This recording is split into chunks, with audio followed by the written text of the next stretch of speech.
സഹോദരന്മാരെ, മൂപ്പര് പറയുന്നു, ഞങ്ങൾക്ക് മുജാഹിദീക്ക് ഒരു പ്രശ്നമില്ല കേട്ടോ. ഖുർആനും സുന്നത്തും അനുസരിച്ച് ജീവിച്ചാൽ നിങ്ങൾ മുജാഹിദായി. ഖുർആനും സുന്നത്തും അതാ, അത് ഇവിടെ വന്ന എല്ലാരും പറഞ്ഞതാണ്. പറയാൻ വലിയ കൊണ്ട് തന്നെ പറഞ്ഞോട്ടെ, AP തന്നെ പറയട്ടെ, AP അബ്ദുൽ ഖാദർ തന്നെ പറയട്ടെ, ഖുർആനും സുന്നത്ത് ഞാൻ നിങ്ങൾക്ക് കാണിച്ചു തരും വരെ ഖുർആനും സുന്നത്തും. അതിന് മുമ്പ് ഈ മൗലവി പറയും നാരിയത്ത് സലാത്ത്, മൈതാനി പോയിട്ട് 27 രാവ് സലാത്ത്. മൈതാനിന്ന് 27 രാവ് സലാത്ത് എല്ലാം കിട്ടോ. നാരിയത്ത് സലാത്ത് നരകത്തിലേക്കുള്ള സലാത്ത് മൗലവി പറയാ. അതിനെപ്പറ്റി ഞാൻ പലപ്പോഴും പ്രസംഗിച്ചാണ്, വിശദമായിട്ട് പറയുന്നില്ല. എന്റെ ഒരൊറ്റ ചോദ്യമാണ് കൊണ്ടോട്ടിയത്. ആരോടെ ചോദിക്കുന്നത്? മൗലവി AP അബ്ദുൽ ഖാദർ മൗലവിനെയാ വിളിക്കുന്നത്. ധൈര്യം ഉണ്ടെങ്കിലും ആ വാദപ്രതിവാദത്തിന് നാരിയത്ത് സലാത്തിനായിക്കോട്ടെ, നിങ്ങളെ നാവ് കൊണ്ട് ചൊല്ലിയ സലാത്തെടുത്ത് നിങ്ങൾക്ക് മറുപടി. മൂപ്പരെ ചോദ്യം, ഏത് മുഹമ്മദ് നബി ആ നാരിയത്ത് സലാത്ത് പഠിപ്പിച്ചത്? അതിന്റെ മറുപടി നിങ്ങൾക്ക് ഇപ്പൊ തന്നെ പറഞ്ഞുതരാൻ. ആദ്യം നാരിയത്ത് സലാത്തിന് വേണ്ടി പറയുന്നത് കേൾക്കി നോക്ക്. നാരിയ എന്ന് പറഞ്ഞൊരു സലാത്തുണ്ടല്ലോ, അതിന്റെ സംഗതി നരകത്തിൽ കടക്കണ സലാത്ത് എന്നാണ് വേണമെങ്കിൽ അതിന് പറയാവുന്ന അർത്ഥം.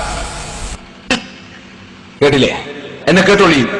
മൗലവി എന്നിട്ട് നാരിയത്ത് സലാത്ത്, നരകത്ത് കിടക്കുന്ന സലാത്ത്, ഇപ്പൊ ഒരു ജോറായിട്ടൊരു വെല്ലുവിളിയാണ്. എന്നാ വെല്ലുവിളി അറിയോ? വെല്ലുവിളി എന്താന്ന് ചോദിച്ചാല് മുഹമ്മദ് നബി ചൊല്ലിയിട്ടുണ്ടോ എന്നാ. എന്നാ മൗലവിന്റെ നാവ് കൊണ്ട് മുഹമ്മദ് നബി ചെല്ലാത്തൊരു സലാത്തും ചൊല്ലിയിട്ട് അയാൾ പ്രസംഗം തുടങ്ങി തന്നെ. അത് മുഹമ്മദ് നബി ചൊല്ലിയെ കാണിക്കുന്ന അതിന്റെ നേരെ ചോടെ വരിയിൽ മറ്റും കാണിച്ചു.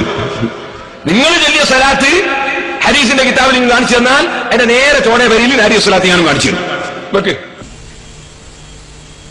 വസല്ലല്ലാഹു വസല്ലം അലാ നബീന മുഹമ്മദിൻ വഅലിഹി വസഹ്ബിഹി അജ്മഈൻ. ആ സലാത്ത് എവിടെയാ ഉള്ളത്? അതിന്റെ നേരെ ചോടെ വരിയിൽ ആളെ നാരിയത്ത് സലാത്തും ഉണ്ട്. അതാദ്യം കാണിക്കും. നിങ്ങളെ KP മുഹമ്മദ് ബിൻ അഹ്മദ്, ഞാൻ കരുനാഗപ്പള്ളിയിലെ പ്രസംഗത്തിൽ പറഞ്ഞില്ലേ, എന്റെ ഈ AP അബ്ദുൽ ഖാദർ മൗലവിക്ക് എന്റെ കേസറ്റ് ഒന്ന് കേട്ട് പഠിച്ചൂടെ? ഇനിയെങ്കിലും മരിക്കണ്ട ഇയാൾക്ക്. വയസ്സായില്ലേ, ഇനിയും പഠിക്കുന്നില്ല. AP മുഹമ്മദ് ബിൻ അഹ്മദ് നിങ്ങളെ മൗലവിയല്ലേ?